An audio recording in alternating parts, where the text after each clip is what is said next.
So the local reporting network started in 2018, really as a response to um, the uh, the tumultuous, nature of local news. Unfortunately, the story of local news, especially in the last few years, has been a story of cutbacks, a story of furloughs, stories of sort of diminished ambitions. And investigative reporting, being the most intensive, expensive type of reporting that a newsroom can undertake, has really suffered. And we feel that we started the local reporting network in 2018 to counter that, right?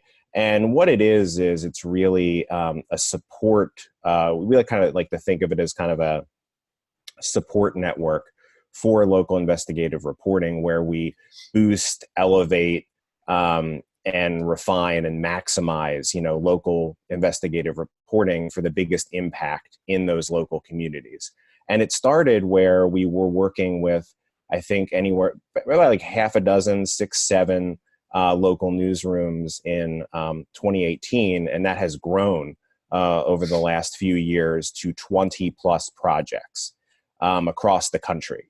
And, that can be anything from, we've investigated topics that are accountability in nature. So looking at, the lack of law enforcement and the lack of access to public safety services in Alaska, to looking at the nature of housing segregation in Connecticut, to looking at a controversial tax break program in New Jersey, to Youngstown, Ohio, where we're looking at the effectiveness of economic incentives in Youngstown and the Mahoning Valley to sort of spur an economic comeback in a struggling area.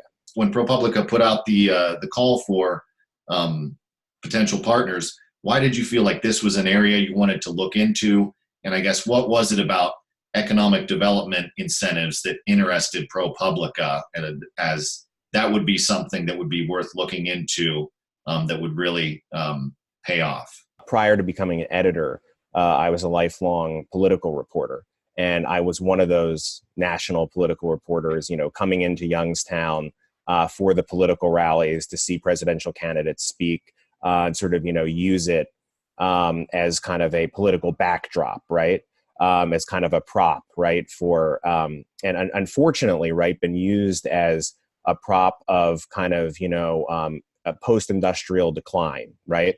A backdrop for promises of a better day, right? And I think that in talking with Dan O'Brien at the Business Journal, when we solicited feedback, or we solicited proposals, what was really compelling is, asking the question, why is this such a ready political backdrop year after year, election after election? Why is nothing changing? And I think that, kind of what animates, what really drew us to the Business Journal's proposal and Dan's proposal was, he really proposed an attempt to answer that question, right? That, here we are, 40 plus years after the collapse of the steel industry, and the city and county and various, government officials and agencies have tried various things, in the economic development arena to try and bring the place back. But all the economic indicators have been in the wrong direction during that time, right? The population is half, of what it was. There seem to be sort of, bountiful examples of projects that have underdelivered or not delivered at all, and a lack of accountability. We're talking about millions of dollars of, taxpayer money that has, gone to sort of support private industry in the hopes of jobs. And there seem to be a real opportunity to bring accountability where, there really hadn't been. Did you have any expectations when you were beginning the project? And I guess so far, have you found more or less what you expected to find, or were you surprised by what you found so far? I think what's been interesting is just kind of the on the part of local government, just kind of an air of resignation that and I think it's a fair and candid response from local officials when they say you can't just stand still and do nothing. We're trying. We're trying to do the best we can. And we're, evaluating, the proposals that are coming to us, and, basically, our intentions are in the right place. But I think that, when there is an atmosphere of, desperation, when there is an atmosphere of, a real need, right, to do something and do it quickly, I think that allows maybe a permissiveness and a lack of accountability that you might see in other places.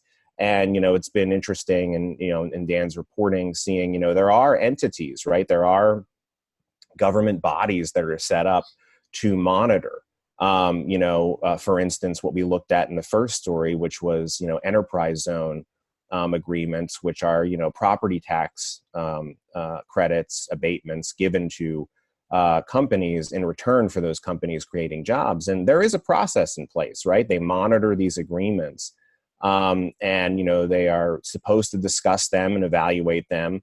And there is power, right? Local officials have power to revoke, those agreements, to seek back taxes on companies that don't fulfill their pledges. And, what has been surprising, to me, and an interesting, valuable finding of Dan's, is that they rarely use that power. And I think that that's something that, the taxpayers and citizens of Youngstown and Mahoning Valley deserve to know. And I think it's an important accountability aspect, because that has a very, sort of direct impact on them and their communities, right? Because we're talking about property taxes that are being forgiven, that are not being paid, that otherwise could have funded a struggling school district.